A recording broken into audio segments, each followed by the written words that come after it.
Hey there, it's James with Make It Happen Greenhouse, and look behind me, blue sky. It seems like it's been 2 weeks since we've had blue sky consistently here, but most of the day today it's been really nice out. So it's been an opportunity to finally get the apiary set up and pretty much in a final state and ready for 2 more hives of bees. So we have the one hive. We were going to go into it today, but all this work ended up taking over all the time.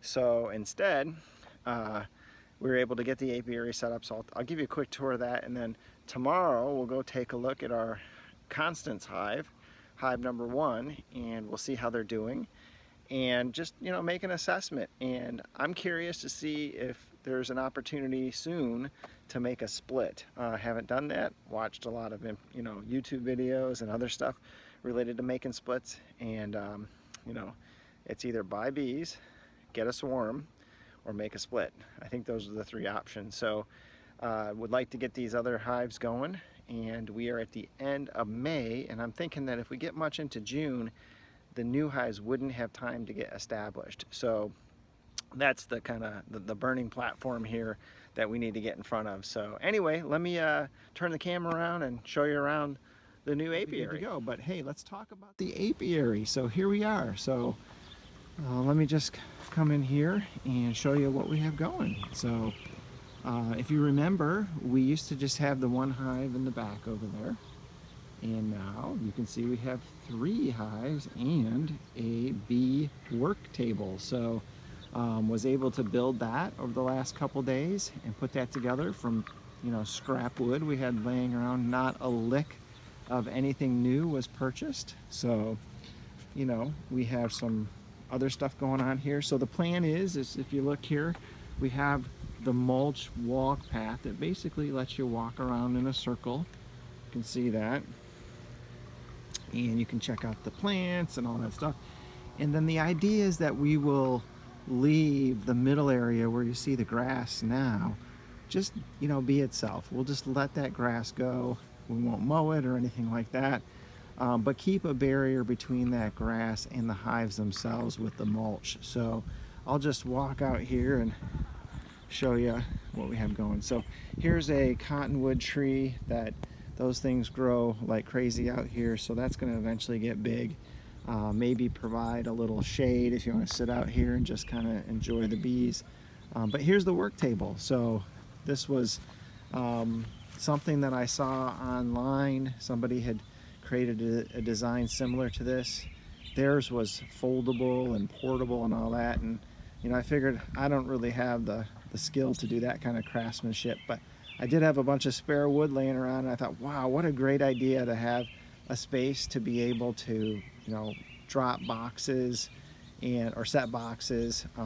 There's enough room in the center here for 3 boxes side by side to reside here. And then on the ends here, this is designed for our frames. So basically, you can hang frames on here as you're working the boxes, and if you have a couple people working, then you can work both sides, or if you just have a lot to hang, you can do that. So that is the bee work table. It is portable only in the sense that I'll need one of my older kids to come out and help me move this around. It's not really portable, and I can imagine a day maybe in the future, if the apiary really grows, where we just end up putting a couple more hives on here, and this could serve as a hive stand too. So there you go. So here's what we have in the back, our current beehive that's going. And today again, we were going to get in here and check the varroa mite treatment that needs to be taken out. So we can do that today or tomorrow. Today's day 6, I believe, so tomorrow's the day we have to pull it out, so we'll do that. But and when we do that, we're going to put this base on here. You can see that, and we'll go ahead and refill some of the sugar water that's been quite depleted as of late. You can see I've removed one because it was empty off the tiki torch holder, and have added another one here. This is a new stand I created today. You can kind of see how that's working. I don't know if any bees are, oh yeah, they're in there getting some sugar, so that's good. And the bees have completely taken to this multi-level sugar water system.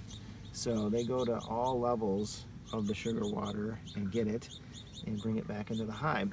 Now the sun's just going down right now, so all the foragers have been streaming into the hive, and now the activity has slowed down quite dramatically. So they're just getting ready to call it a day and chill out inside the hive. So there's hive number one. One little addition I'll show you is this is more for fun. I saw somebody else do something similar to this on a YouTube channel, but I basically, for each of the stands, for each of the hives, I've created a little kind of logo or symbol for that particular hive. So this is the Constance hive, and that's the symbol for that. And then I'll take you over here to hive number 2, and the idea here is kind of a bee's wings symbol. And then if we go over to hive number 3, we see we have bee's wings with a bee in the middle, so that's number 3. So those are just meant to be kind of symbolic. I heard somebody once say that, hey, if you're not painting your hives different colors, then maybe something like this would help the bees find their hive.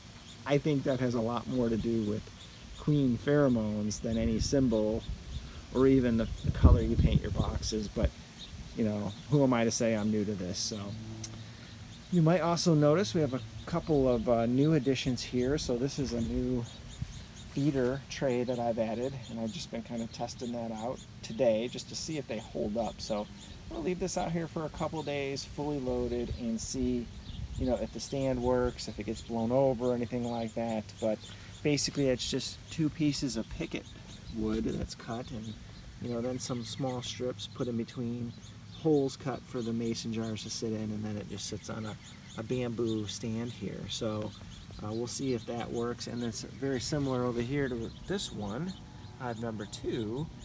Basically the same thing, except it's much shorter. So that's really the only difference there. But there you go. So this is our apiary. So I'll just step back here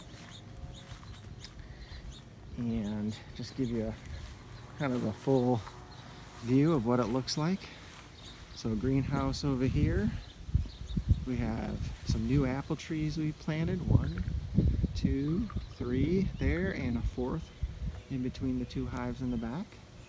And then the 3 hives, the bee table, and a nice little path to roam around on. So quite a little place of peace and harmony, and I just hope that the bees thrive here and continue to do well and pollinate all the plants in the whole neighborhood and surrounding farms.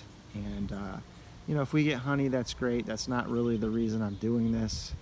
I'm doing this because I want to help save the bees, and they're struggling with that varroa mite and other stresses due to climate change and things like that. So anything I can do as a hobbyist to help the bees grow and thrive, I think is a good thing. And what partners we have in bees. So I'll just leave it at that and talk to you next time. So tomorrow we'll have some video taking a look in the Constance hive and seeing how she's doing and what's happening there, and look forward to talking to you then.